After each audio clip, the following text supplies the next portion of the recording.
What did I do? Why did I flip all of those deals when I should have held on to them? My name is Chatto, and I've been a real estate investor for over 25 years, actually a landlord for over 25 years, and a full-time real estate investor for over 10. And I wanted to share with you guys today a little bit of my story and actually some of the beauty of buy and hold real estate. So that being said, let's have a quick chat with Chatto about building wealth. So story time. Actually, today I was talking to a friend of mine. He's reaching out to me on the phone, and he has this seller that he's talking to, a potential deal that he's putting together.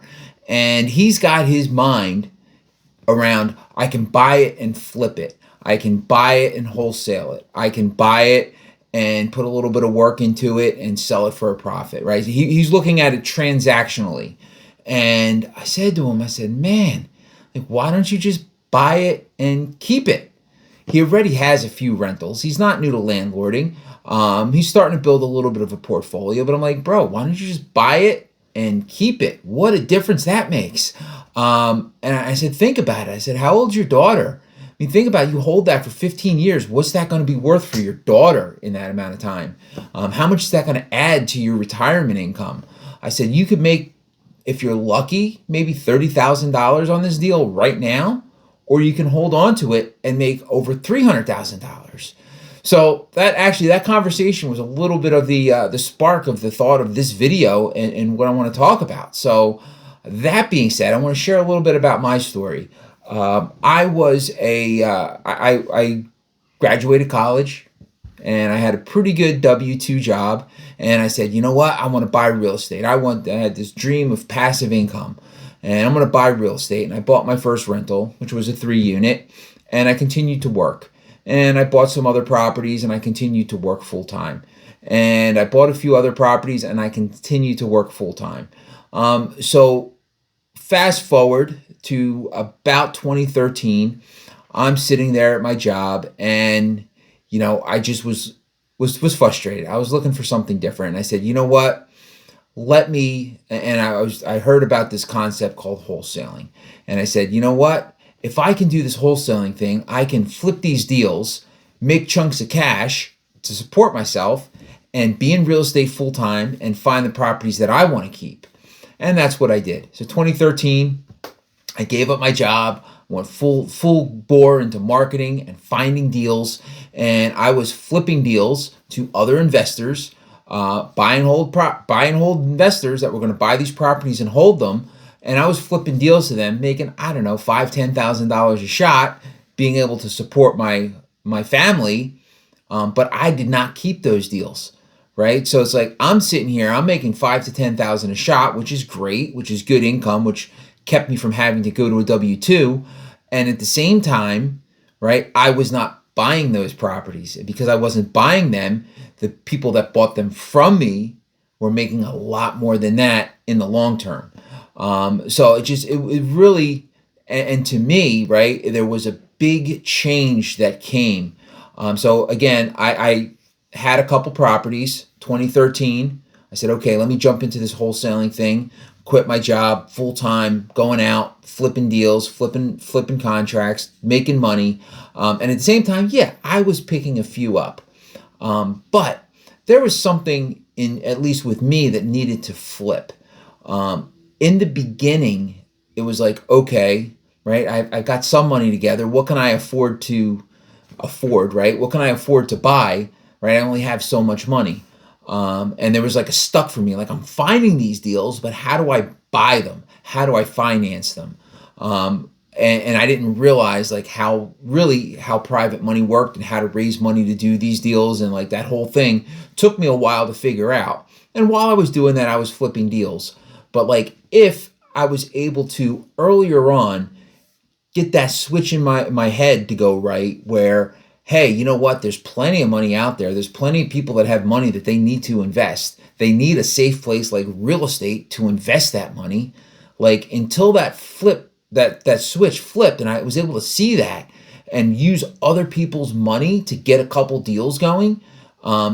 That's when I was really able to start picking up properties and advancing my portfolio and building this passive income that I really wanted. This income that comes in every single month without a hustle. So, and I still remember my first deal was a really small deal. It was a junky property in a junky area. And I was able to find somebody at a local real estate investment club. I stood up and said, "Hey, I got this deal. I need somebody to finance it." And I put it out there, and one guy reached out to me, afterward. "Hey, I might be interested in funding that deal for you." I'm like, "Oh, cool." Had the conversation. He funded the deal. And I just flipped it. I didn't keep it. And that's a whole nother story, but I didn't keep it. It was in a bad area. I really wouldn't have wanted it anyway. But he funded the deal and I paid him back and he was really happy. And from then on out, he actually became one of my biggest private lenders. Every time I needed money to do a deal, I'd reach out to him. Just, "Sure, let's do it. Sure, let's do it." And built a really great relationship with the man. And that came from that first deal, right? And then I'm letting people know what I'm doing, right? So I'm out there and I'm letting people know, like, "Hey, I just did this deal and I was able to pay my investor this much on it." And they're like, "Oh, really?" And then I got people, "Hey, I got this money sitting around. Can you do something with it?" I'm like, let's take a look. Let's talk about it, right? So I was able now with that proof of concept by getting that first person borrow money from them and getting them paid back.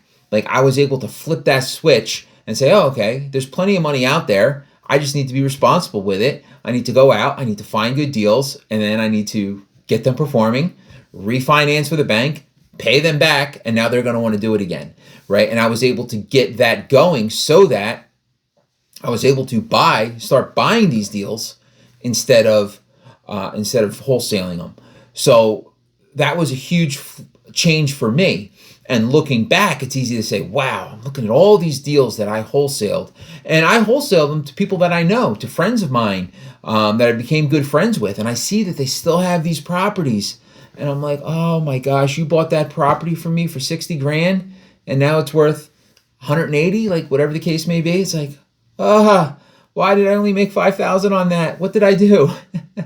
So the moral of the story is, right, kind of just getting back to pulling it in here. It is just so important to own property long term. I mean, the amount of wealth that gets built is amazing. The amount of write-offs, right, for tax purposes, you save so much money in taxes. There's so many things you can write off, and that's maybe a video for another day with somebody who's more qualified than I am. But there's so many things you can write off, right? The property goes up in value, right? The rents usually, they can go down, but for the most part, rents go up unless you're buying really at the top of the market. Rents are going to go up. Rents are going to stay strong, right? The value of the property is going to go up, and the mortgage is eventually going to get paid off, depending on how aggressively you do that. You build up. You have equity. Once you have equity, you can go and take out another loan, get a big chunk of cash, tax-free, and buy more houses, invest in other things. And there's just so much of a snowball effect when it comes to owning properties. It's not just even if there was zero cash flow from a property, right? Even if you're breaking even, all the other pieces of it that are and they're really hard to see. They're really hard to see, right? It's hard to see tax savings, right? It's like, "Oh, okay, this was my tax bill."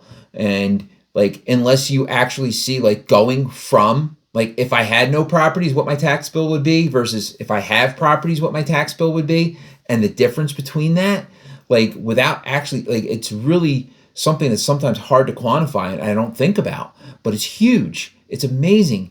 And then even if I'm not cash flowing, the property is going up in value, right? And then even if the property was stagnant for a while and I'm not cash flowing, I'm getting these tax write-offs and I'm paying down the mortgage. Cool. So I'm gaining equity. That's I'm spending no money at all. If I'm cash flowing at zero, I'm spending no money, and the amount of money I owe on this debt on the property, this good debt, that's a whole rich dad thing, but the good debt that I'm paying down every single month, right? That's just money that I'm depositing into a savings account almost. And it's not my money that I'm even putting in, right? So there's just so many places that building a real estate portfolio and having some properties will help you build wealth in the long term. And I'm just so adamant about that. I'm so adamant about anybody who's got a W-2 job, has a decent credit, is making some money, like get at least a rental property, if not 2 or 3. You're going to exponentially increase the amount of equity, the kind of money that your retirement portfolio is going to be exponentially increased. If you got 3 rental properties by the time you're 30, by the time you're 60, ready to retire, that's an extra $1 million, plus the cash flow, plus the write-offs, plus all the other stuff. And those are just like, I'm just throwing numbers out there. I get it. But like those are numbers that could be real. Like they're not completely far-fetched and out of the ordinary. I mean, real estate is one of the best ways to build long-term wealth. And sometimes it's hard to see it. When I'm sitting there on a property and it's not cash flowing and I got to deal with this or deal with that, and it can be extremely tough. And luckily, once that switch gets flipped and I can see and realize what the potential is and what this is going to look like long term, I'm able to tough that out. So hopefully this was of value to you. Hopefully this encourages you to pick up a rental property or 2 or 3 or more. And I appreciate you watching this episode of Chat with Chatto. We've been hanging out for about 11 minutes. Like, comment, and all that good stuff for the algorithm. I'd appreciate it. And as always, thank you for watching this episode of Chat with Chatto.